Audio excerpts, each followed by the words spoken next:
Hi Alison, how are you? I am very well considering the strange times that we're in. Yeah, Yeah, I thought it'd be really nice to sit down and share a cup of tea with you yeah. and Well, I see got a how coffee you've got coffee. in my Okay, cup. good. And see how you're resourcefully spending lockdown. So how's it going? Um, well, it's I was supposed to be going away, so that got cancelled. And then I think to be honest, I feel like I haven't really been doing much and haven't wanted to do much, but then I have ended up doing things. So I did end up making a little piece of work, making these little molds for these apples that had been sitting in my studio. My mum moved house and it was kind of a really bizarre day. Anyway, she moved really, really suddenly. She had to get out of the house that day. It was all a bit crazy. Was this Um, recently? it was when was it? Just before Christmas. Mm. And anyway, I just went into the garden and picked some apples off the floor and put them in my car. And then they've Oh, been sitting in my studio for, well, all the time since then. And they kind of started aging and but they kind of almost look like in time. So one was really rotten, then there was one a little bit rotten, and then there was a couple that I mean I've got them here. So that's like one. I mean, they're yeah. quite very incredibly detailed. That's like one that's very. Oh, I mean, oh wow. wow, the detail. They're really quite beautiful. And even this one has got like little sort of dents and really sort of all the yeah. Anyway, so I did that. What You else needed have a I been Victorian child to turn them. doing? Apparently Well, that was a job of the Victorian children, was to go in their loft and turn the apples every day, and that would keep them. yeah, 'cause they're not meant to touch each other, are they? Yeah, but also there's something about turning it over where it'd stop it from going bad. Oh God, I didn't know that. It's quite strange. Yeah. So yeah, it almost feels like a little sort of vanitas thing, sort of. Anyway, yeah, I don't know what that is, but it's just something that I've done that I hadn't got round to before. But it seemed like, yeah, it's just I kind of felt after being in my house for 2 weeks, apart from daily exercise, Yeah. and actually I'm very lucky because my studio is really near, Yeah. so I could walk here, so that became my sort of daily exercise. But that's why I thought Um, it'd be nice to talk to some artists, because by right, as an artist, you're used to being on your own yeah, for long periods of time, right? exactly. Yeah, yeah, yeah. So, I mean, exactly. I think I don't know, different artists work in different ways. And actually, recently, my practice has been definitely evolving much more collaboratively. So, I'm really interested in that way of working. However, I, I'd spend a lot of time thinking and not doing much actually. Um, yeah, but that's really important to what I do. Yeah. I find that of great value, and it's like it's against the capitalist model of productivity. And in a way, I was surprised by how much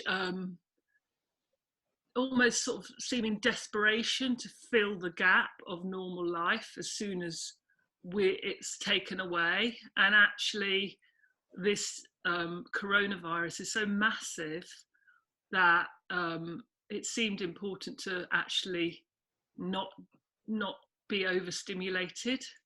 It's funny how quickly, yeah, everything went online and live events, Yeah, and I don't know. I mean, there's suddenly all sorts. everyone was almost as busy as they were just before, wasn't it? With like all this I stuff. mean, like Yeah. it seemed like sort of to me, sort of somewhat compensatory on some levels. I mean, I know it's complex, um, and and also you don't just want to be not doing anything. There's lots of reasons to do things and interact with people and all the rest of it. So yeah, I think maybe people just sort of respond in different ways, and also there's literally some sort of necessities, because some people are in more difficult situations and Yeah. really complicated situations financially or you know, with families, you know, or their health, all sorts of things. So yeah, it's all relative. And have you found a bit of extra space then in your life, do you think, since the lockdown? A bit of space in your head? Yeah, I have, but yeah, because I would have been like really, really busy in a sort of different way to what I expected. And also I teach part-time and it is the holidays. So so in a way that's been really, really helpful, because I think it's allowed me the space just to adjust to the tragedy really of what is happening. And sort of find a kind of calmness within something that we're only at the beginning of. I mean, really. I feel that until there's a vaccine, life is not going to be normal again, is it? And even then, I don't know. I think the economic consequences are so huge, and you know, I don't know, the whole world. I mean, you know, what's happening in Africa, for example, in other places in the world where it hasn't really reached, and what's going to happen, you know, so it's moving around. So, and we have places that maybe don't have as much money. I don't know. It's a huge thing. I don't really understand. Well, no one does, but lots of people are trying to understand it and get vaccines, etc. It's big. So in a way, I think we've all got to pace ourselves. And you know, we're all going to get called on in different ways at different times. And so I think some sort of resilience that people talk about, all the, you know, kind of words, and it's artists again are kind of quite good at that. Depending on their background, you know, we've seen stuff and adapt as well. That's another thing, how quickly it's all felt normal, you know, 2 or 3 weeks in. And I'm just going to have to blow my nose. There we go. I'll be sniffing. Should we have a look at some of your work then? Oh yeah, sure. So okay, let me just see how we do this. I mean, I've got work. Yeah, I put some work on the slide, but I've also got work here somewhere. If I can find it. And has that come up? I don't know whether. Sorry, I'm just trying to. Oh, there we go. Now, I'm just. Can you see that? Not yet. Okay. So share screen, and then you kind of double click on it. I've done the oh, I see. Then I need to click on the one that I want. Yeah, exactly. There you go. And then okay, hang on. Oh, okay. Perfect. Right, but how do I move through it? Okay. I presume. Oh, I see. Here. Yeah, there we go. Right, let's go back. Nice. Yeah, great. There we are. Okay. So you want to see my work? Let's have a look. I mean, I did. Sorry, because of everything. Because of everything that's been going on. As I said, I've been going quite slowly, and so I just put this together quite quickly.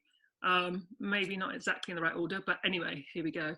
I just found that when I was looking through the pictures, and because I'm thinking quite a lot about mushrooms, but I did some work years and years ago. This is actually a Curlian photograph of a fly agaric mushroom that I collected. This is in the 90s. Yeah. Anyway, do you want, I mean, I can just sort of say roughly what's going on, and there's quite a few slides, and we can maybe go back or.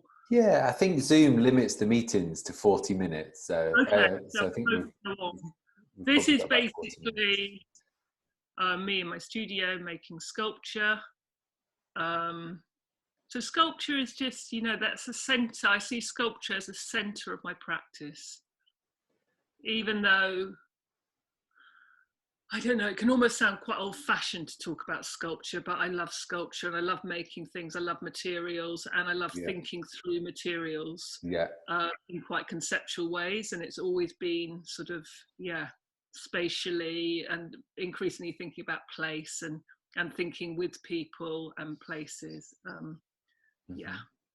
And then, so I was doing the London Creative Network recently, which was professional development program, which is brilliant. So I met loads of new artists and ended up doing a collaboration, and then the Partisan Social Club as well, Beaconsfield. Some fairy ring stuff. Research, so often, I'm going off and places like the Fungarian at Kew Gardens. What? That sounds amazing. Yeah, it is amazing, actually. Have you listened to the In Our Time about fungi? Yeah, fungi. I always say fungi, but it's fungi, isn't it? I don't know. No, I haven't actually. You know that Melvin Bragg show? There's one of those on fungi that I sort of caught, and it blew me away. That's such an interesting. I know. Well, there's so much going on, of course, and there's a show at the house, and there's a lot of mushroom stuff at the moment, which is brilliant, which I'm very excited by. And it sort of came at a time when I was sort of thinking about revisiting some work, but in a slightly new way. So in a way, so this was made. When did I make that drawing? I think it was about 2000. Not the Fly Garrick one. That's from Kew. But that bio draw. I did a show in Japan at the Taranasu Gallery, and I made these sculptural fairy rings, and I did lots of drawings, these sort of mandala type fairy ring drawings. How big is it? That's actually A4. Okay. Yeah. But I did some larger ones, and weirdly, within my larger ones, there was estivating earthworms. But I'll go back to that, because you probably don't know what estivation is, and we'll talk about that. Anyway, this is Kew Gardens Fungarian. Wow. So, and then, so around that time, so I was doing this creative network thing, and then I met this artist, Joanna Brinton, who's got a studio down at the Bussey building. So such a nice photo, Alison. This one of you and Alison. It was in the book that I looked at.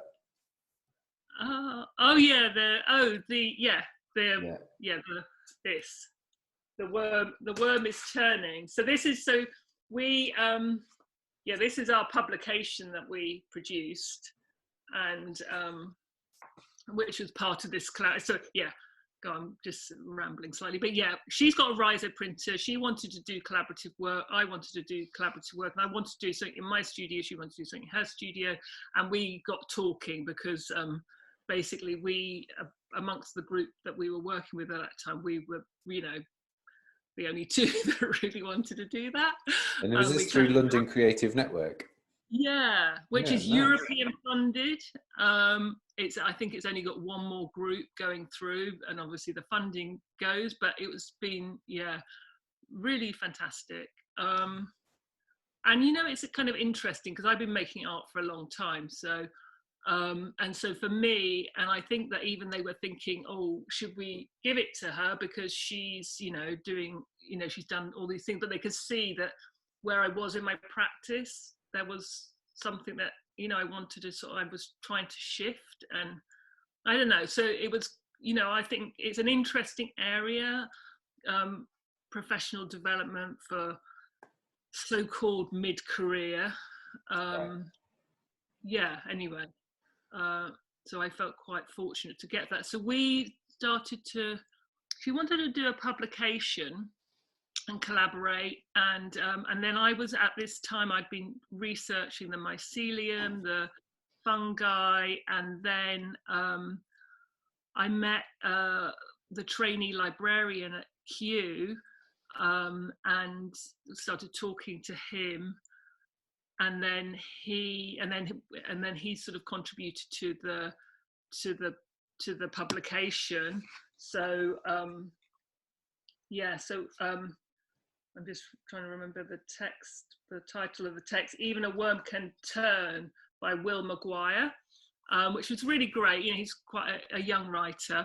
And then I started making my earth. I don't know. I was reading Underland. I can't quite remember that I was thinking about the fairy ring, then this drawing, and then remembering these earthworms tied in knots. Now, the earthworms really do tie themselves in knots. Right. This is one of the little ones. I don't know whether you can see behind me are the large ones. When the earth, the soil is very dry, because they need moisture to move around. And so I was thinking about, you know, climate change and climate emergency, and lots of ecological ideas. So it ended up that I wasn't making a fairy ring with lots of mycelium. I ended up making these earthworms, and I located this site in between our studios. Yeah. So this is, and it's Ben Hill Road, Kew Garden, and then we ended up having a little event there, and so it was sort of between the Bussey building and the Ben Hill Road Garden, and it sort of ended up sort of involving more people. Kind of got drawn into it in different ways. So this place between Walworth and Peckham is essentially run by local volunteers, and it seemed like a really valuable place in terms of where so much community is eroded through sort of gentrification, and there's this little ecological site. Actually, it's got special conservation. I can't remember what you said. It's been awarded. Yeah, status. That's the word. Yeah. So I've even lost my language skills. I'm not talking. It's so long. We won't be able to communicate. Anyway, so there's something about the mixture of the ecologies, you know, both of the natural living world and the social and economic and political, and sort of through the conversations, these all seem to sort of, you know, obviously quite subtle ways become part of it, and also the intergenerational thing of like working, you know, with the young writer, and just and then the different people that kind of ended up being involved. So was there events in this community? So then nice. So we organised an event. They were really open. So the volunteer group, they were really open to us doing something. And so we did like this event there. And I think I can imagine, you know, more things in the future actually. And they have like they have a Facebook page, and then they have like, you can just, if you're local, go and help with the garden. I think it's every third Sunday of every month. And it's like a fantastic place. So it kind of generated momentum to make the work really. Yeah. And then one of the volunteers contributed a poem, and Anne, who's another volunteer, sort of talked about the history of it. And so we've got this publication. So we've got the Raizo publication, which is in Jo's studio at the moment, because of course it's lockdown, so she's not able to get to her studio at the moment. But yeah, we have got, I can't remember how many, we didn't print that many, so they are very, very limited. But we will have we will have a copy of it that people can access for free as well. But obviously this paper copy is rather lovely. Yeah. Looks really nice. Raizo is a really good medium, isn't it? Especially with the community feel and everything. Yeah, exactly. And then I did this as an edition. So I don't know whether you can see that. I've done that as an edition. Hang on, hold it up again. I've made the window a bit bigger. Hang on, let me just go. So this is called Rhizosphere Cosmos. Is that a good? Yeah, that's good. Yeah, so you can see the little earthworms in there, or the mycelium. There's little rocks, and then it's sort of going out into, and then the trees and the roots. So it's the sort of mycorrhizal connections, the symbiosis. Oh, I didn't say what the whole project's called. It's a symbiotic association, which is very important because it seems that's how we're working. Oh, okay, because symbiotic is it's symbiotic. It's kind of working with, and there's like the interconnectedness. It's like dependent on each other, right? Yeah. Symbiotic relationship. Yeah. Yeah, it's interdependency, and I think that sort of notion of solidarity seems, that seems like a very important thing to be kind of tending to at this moment in time. Yeah. So that's how to, it's you navigate it, and I think that's really, that seems, it is a really creative process. So I'm really interested in how to do that. And so have you always worked with other people in your practice then, or is this a new development? No. And it's a kind of, and it's an interesting combination of wanting that singularity of making artwork in a very particular way, like the sculptural element, and there's a whole sort of process to that which is really quite complicated. I mean, the making those giant earthworms is there's a massive mold, and it's complicated, and it's sort of, what were they made of? They're made of jesmonite, but the mold is made of silicone and plaster. That was a very satisfying video you sent earlier in the week with the unpicking of the apples. Of course, yeah. Yes, I mean, there is something incredible in that, going into the unknown with that process, and I think there's a sort of parallel world of thinking through that point of making. But so there's that singularity and that sensibility and those aesthetics, and then there is something expanded with working with other people in terms of storytelling and developing other worlds, almost literal and metaphorical. Yeah. But there is something, utopian or sort of idealistic in a way about, but also political about, how can we work together? And how much control? How are you with? Because I always used to think that I loved collaborating with people in my art days, but then I just realised I like telling people what to do, because collaborating and sort of working with people are very different things, aren't they? So how did you find that process? Yeah, that's interesting, and you're absolutely right. And so maybe the sort of dynamics of that. It's, well, I suppose the person I work most closely with, and the driving forces between us, was Joanna, Jo, and so we worked really well together. I mean, I think we knew when to sort of, okay, that's okay, that we'd sort of navigated it. It just seemed to, and in a way, maybe what helped is that we had distinct things that we were doing. So I was, hers is the publication. When she did show a canopy piece in the gardens, and the whole sort of building the conversation, as that was sort of symbiotic. But it seemed, I sort of the sculptural element more so, and I don't know, and the publication with the Raizo. So it seemed there was, maybe that's necessary as well sometimes, having distinct areas that you deal with. I don't know, I'm not sure. I think it can vary. I think it doesn't always work.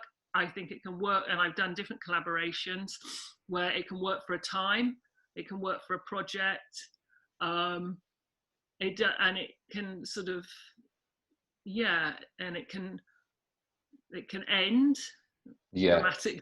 And so I had a very various experiences, but that's not to say that it's not worth doing, Yeah. or that. And I think maybe I've sort of, because I've done this more recently, then I think I'm sort of more accepting of, you know, it's trying to see the value when it hasn't worked, or it's kind of gone a bit wrong at the end. Yeah. It's just that things go, but I want to sort of be able to, hopefully in time you can go back and you can see all the good stuff. And the worm is turning, is that finished now? I don't think it is. No, I think that Joe and I would both like to do something more, and maybe a different place. I don't know. I don't think, because of what's going on, I don't think, you know, we haven't really we don't know yet. We haven't really talked about it, to be honest. And it's all been, it kind of, we did a mini launch, and I'm just going to go, let's see. Oh, there's the mold. I'm just going to go forward a little bit. So that's just, there's some earlier work. I might just go forward just because I just want to show you. Yeah, so we did like a little launch in my studio. So part of this, our initial ideas when we were talking about collaborating, was I wanted to do a thing called In Occupation in my studio, which is called Occupation Studio in Occupation Road. The idea of In Occupation is to sort of navigate this place, this site within already a cooperative, but in an area that's kind of, you know, undergoing lots of redevelopment, and have this place for regular talks.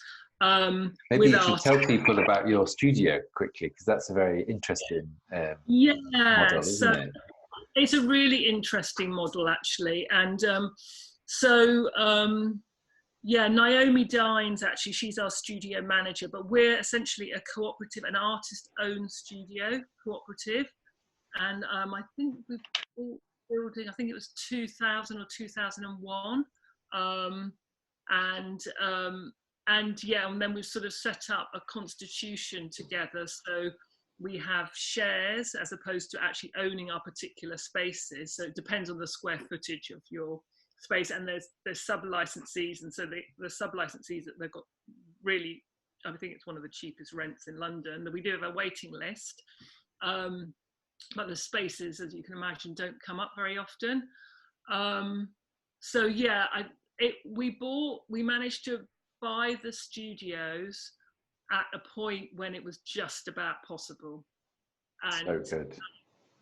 And so, some people had, you know, very small studios. I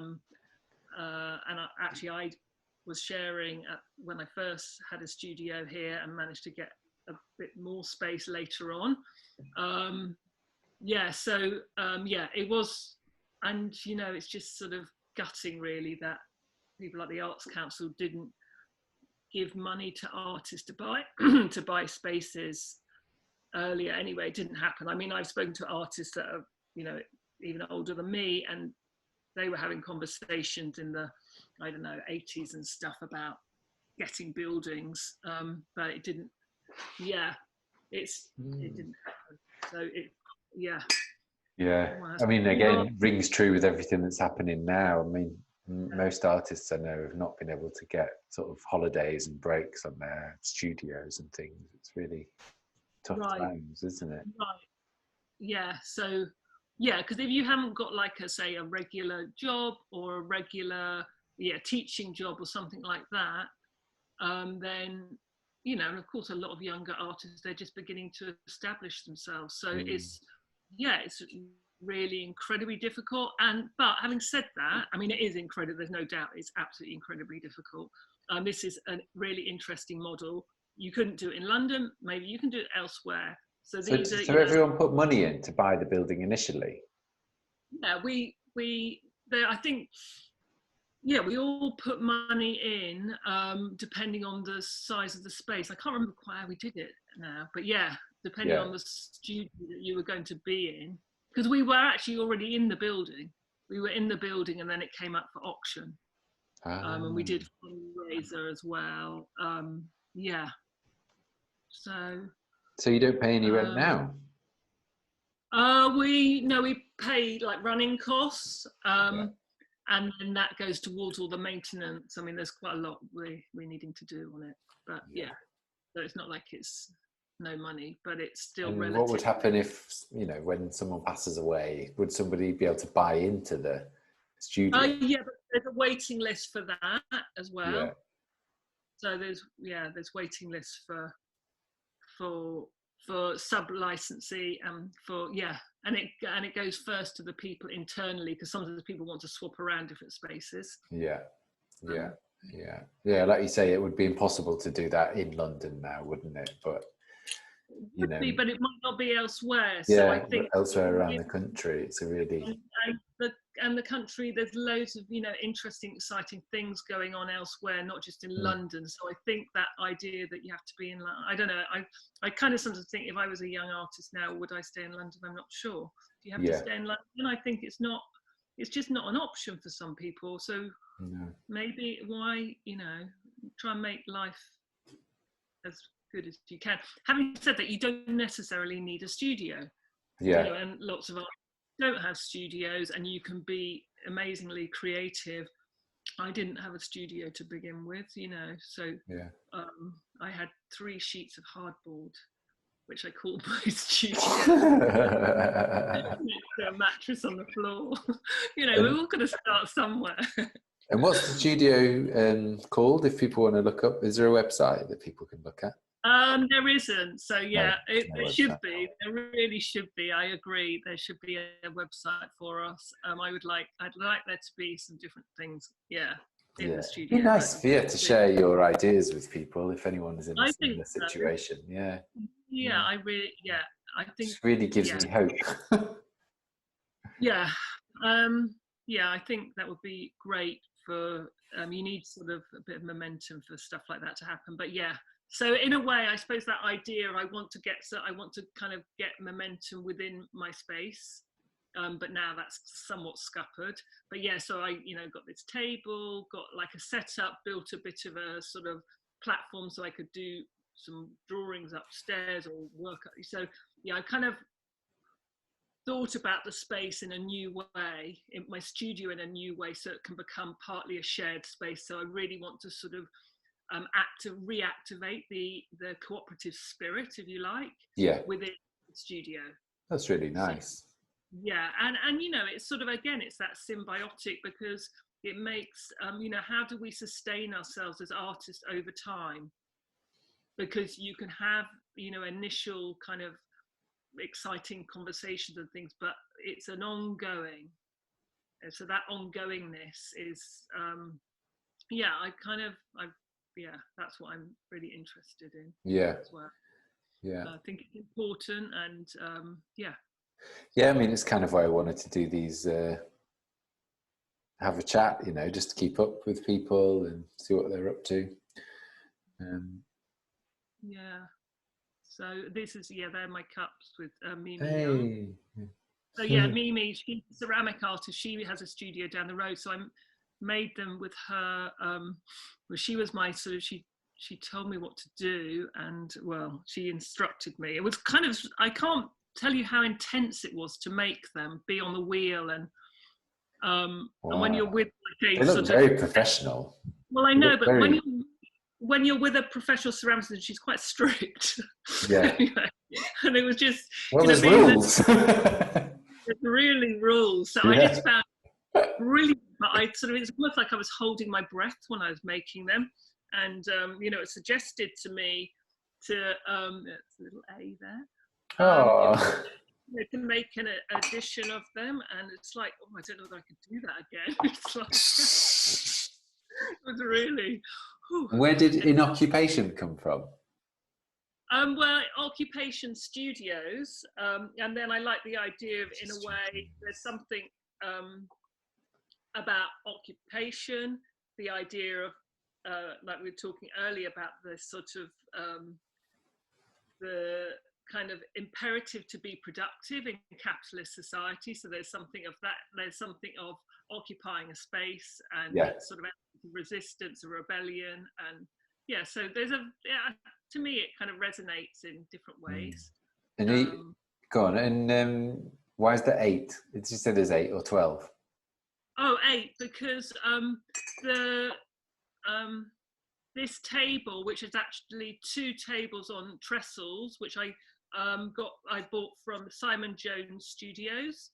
I kind of wanted to, so like with the cups, working with a ceramic artist, working with somebody that does carpentry, rather than going to IKEA. So it seemed, and 8 people can sit round.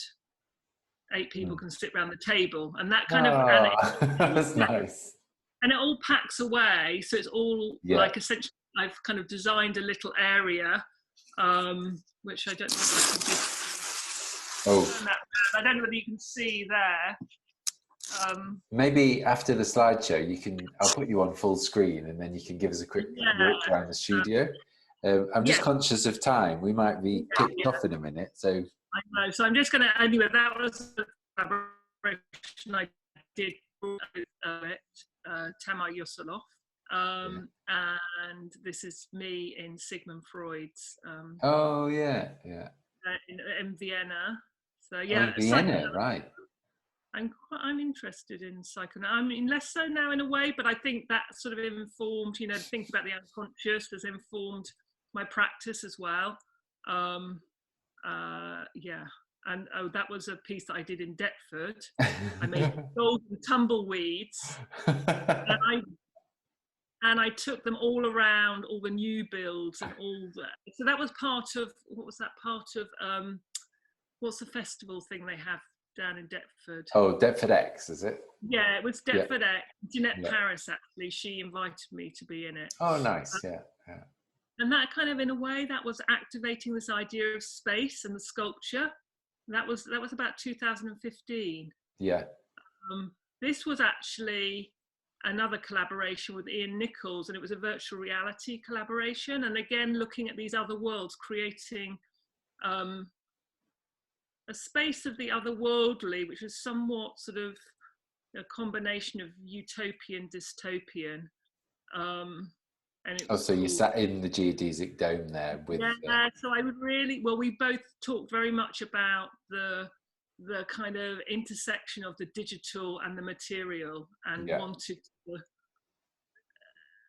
really explore that and pick that open, because at that point, that was in about 2000 and it's like sheep's fleece, that was in about 2017, 16, we were working on this. So it's quite sort of early stages of VR.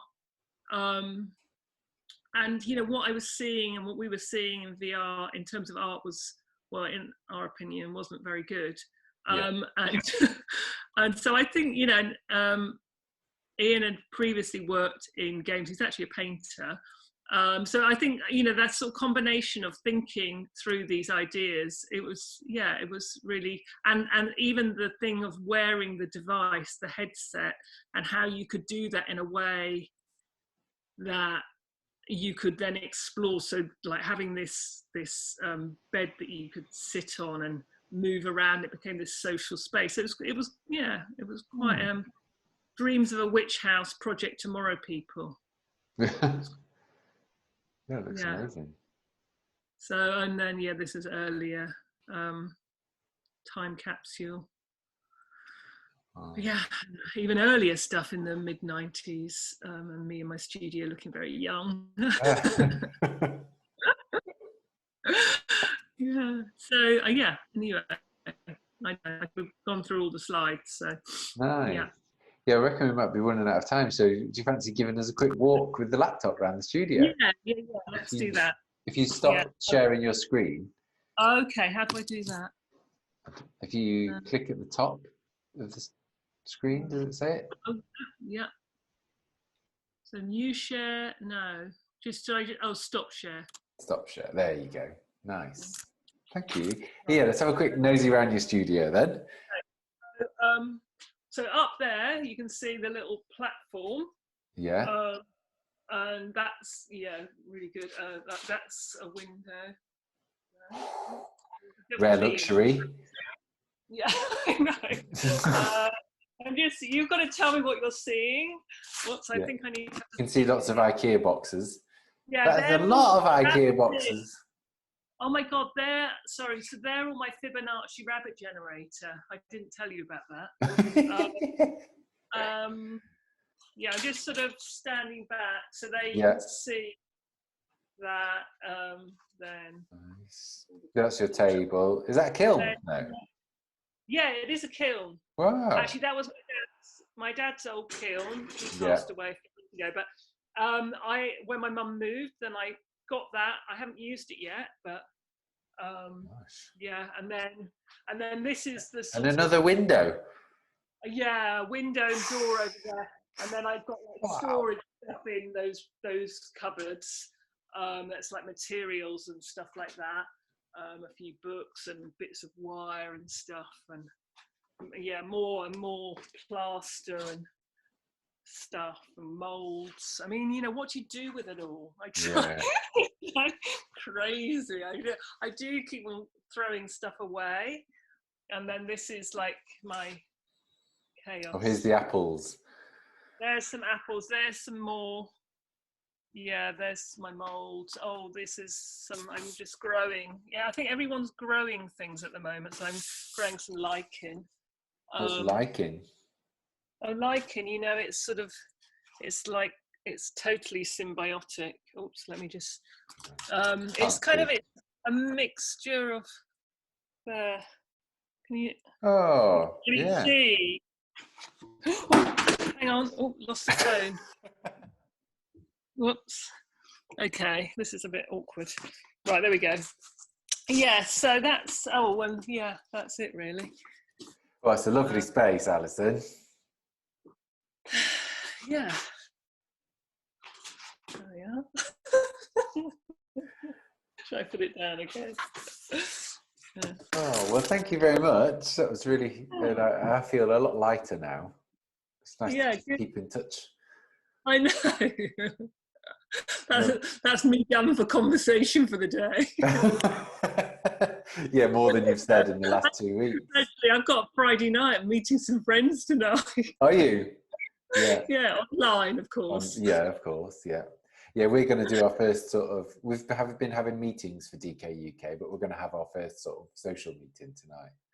That's good. Yeah, I think social meetings, definitely it's a good idea. There's something about a few people as opposed to just chatting. It's great to like just chat to one person, but yeah, there's something. Yeah, I think everybody needs to do that. Yeah, we've been doing book club as well. So we've I mean, I haven't read it yet. I need to read it this afternoon. But we've got a Margaret Atwood short story we're going to discuss.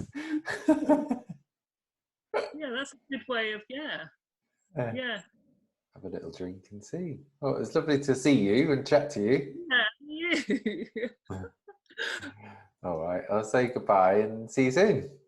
Yeah, see you soon. All right, bye.